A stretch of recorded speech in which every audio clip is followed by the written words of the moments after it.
banyaknya korban kecelakaan yang berjatuhan di jalur Tengkorak, Mbayeman atau Tugu Monalisa yang ada di Purbalingga ini, apakah murni dari remblong, kelalaian dari pengguna jalan, atau medan ekstrim, atau ada unsur mistis di dalamnya nih teman-teman nih? Temukan faktanya cuma di eksplorasi JSR berikut ini ya.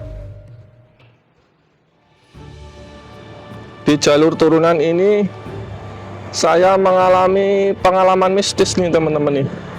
Percaya ataupun nggak percaya, tapi pas waktu itu saya pulang malam dari Tegal ya, sekitar di atas jam 10-an, 10 malam ya. Nah itu dimulai dari patung yang mobil rusak itu ada bau menyengat nih teman-teman nih. Dan yang membuat saya merinding adalah meskipun saya itu tidak berboncengan ya, naik motor sendiri, tapi berasa ada yang di belakang itu ada beban nih teman-teman nih. Jadi motornya itu seperti berboncengan gitu ya. Nah itu membuat saya merinding nih teman-teman nih.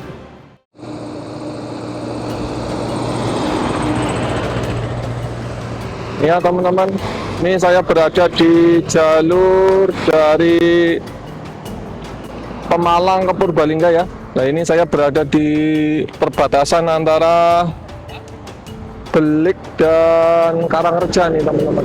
Belik masuk ke Pemalang ya, sedangkan Karangreja itu masuknya masuk Purbalingga nih teman-teman. Nah itu ya, itu adalah pertanda nih teman-teman nih. Itu ada tugu mobil rusak ya. Nah ini biasanya kendaraan mulai mengalami remblong itu di daerah sini nih teman-teman nih. Jadi kalau misalkan teman-teman sudah melihat ada turunan ya, kalau dari Pasar Belik itu nanti menanjak dan mendapati turunan dan ada tugu itu ya, tugu mobil yang rusak di sebelah kanan. Nah itu pertanda bahwa teman-teman semuanya itu sudah memasuki turunan yang panjang dan konsisten nih teman-teman nih. Nah itu di sini itu biasanya sudah mulai hati-hati ya, karena biasanya akan memicu remblong nih teman-teman nih. Nah ini banyak sekali kendaraan ya, kendaraan yang melintasi jalur ini nih teman-teman. Nah ini ya, kalau misalkan teman-teman sudah mendapati tugu atau patung kendaraan rusak seperti ini, mobil rusak ya, berarti teman-teman sudah memasuki turunan yang ke arah Tugu Monalisa nih teman-teman nih. Nah ini di sini turunan sudah mulai terasa ya, turunan panjang dan konsisten nih teman-teman nih. Nah itu banyak sekali kendaraan-kendaraan yang melintas di sini ya.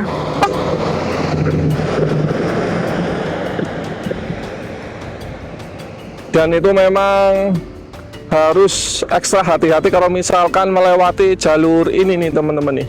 Karena memang jalurnya itu jalur yang turunan panjang dan konsisten ya. Dan ini memicu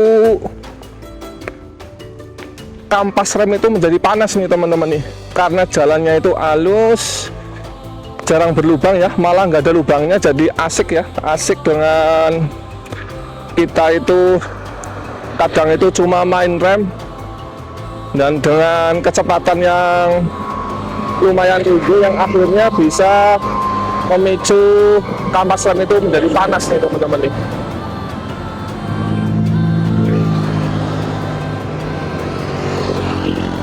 Dan biasanya yang baru pertama kali lewat jalan ini nih, biasanya mereka itu asing kan asing ya.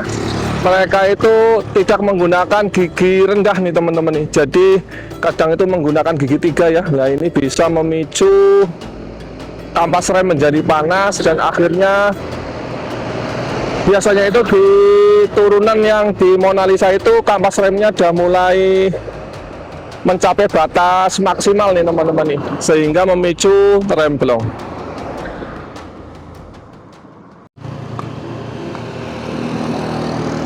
Untuk teman-teman semuanya yang melewati jalur ini, kalau misalnya sudah mendapati turunan ya, itu diharapkan menggunakan gigi rendah nih teman-teman nih. Jangan menggunakan gigi tinggi ya, karena gigi tinggi bisa memicu kampas rem itu panas nih teman-teman nih. Jadi harus menggunakan gigi rendah. Nah ini untuk pengguna kendaraan matic nih teman-teman nih, motor matic ataupun mobil matic ini sebagai tantangan ya, karena turunan panjang tentunya cuma mengandalkan rem nih teman-teman. Nah ini kita harus sangat ekstra hati-hati ya.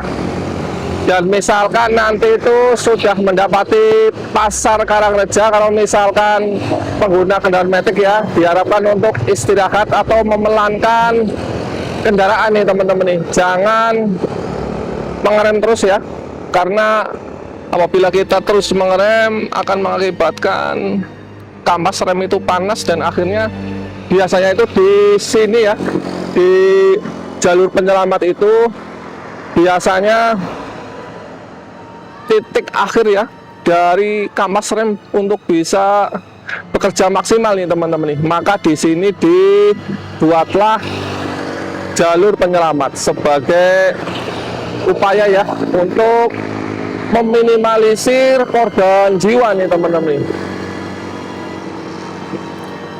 Di sini tuh banyak sekali kecelakaan ya yang mengakibatkan kendaraan itu rusak, kecelakaan, dan mengakibatkan korban jiwa nih teman-teman. Jalur yang rawan kecelakaan itu adalah mulai dari turunan yang ada mobil rusaknya itu ya, tubuhnya, sampai dengan jalur penyelamat yang ada tugu Mona Lisa-nya nih teman-teman nih. Kalau sudah melewati itu berarti teman-teman sudah masuk ke jalur atau jalan yang sudah relatif aman, karena ada turunan tapi turunannya nggak begitu curam nih teman-teman nih, boleh dibilang landai gitu ya. Nah ini kendaraan di sini memang ramai sekali nih teman-teman, apalagi kalau misalkan hari Minggu seperti ini ya. Di weekend itu biasanya trafik kendaraannya itu meningkat nih teman-teman nih, apalagi kalau misalkan lagi liburan panjang ya. Ya, pada waktu liburan panjang ini yang biasanya memicu kecelakaan di sana nih teman-teman nih, karena yang melewati jalur ini adalah orang-orang yang belum tahu ya karakteristik dari jalan antara Purbalingga menuju Randu Dongkal nih teman-teman nih, dimana melewati jalur tanjakan Mona Lisa ya, yang menu saya itu adalah jalur tengkorak yang ada di Purbalingga. Di sini banyak sekali kecelakaan ya. Sampai sini dulu ya petualangan dari jejak sang ragil di jalur tengkorak Purbalingga nih teman-teman nih. Pesan buat teman-teman semuanya yang melewati jalur ini maupun yang sedang berpergian, keselamatan adalah di atas segalanya nih teman-teman nih. Lebih baik terlambat daripada kita harus kehilangan nyawa ya, kehilangan keluarga. Jadi tetaplah hati-hati di perjalanan teman-teman semuanya nih teman-teman nih, karena keselamatan jiwa kita adalah di atas segalanya ya. Kita boleh terlambat asal keluarga kita ya itu bisa selamat sampai tujuan nih teman-teman nih. Terima kasih. Wassalamualaikum warahmatullahi wabarakatuh. Salam CSR.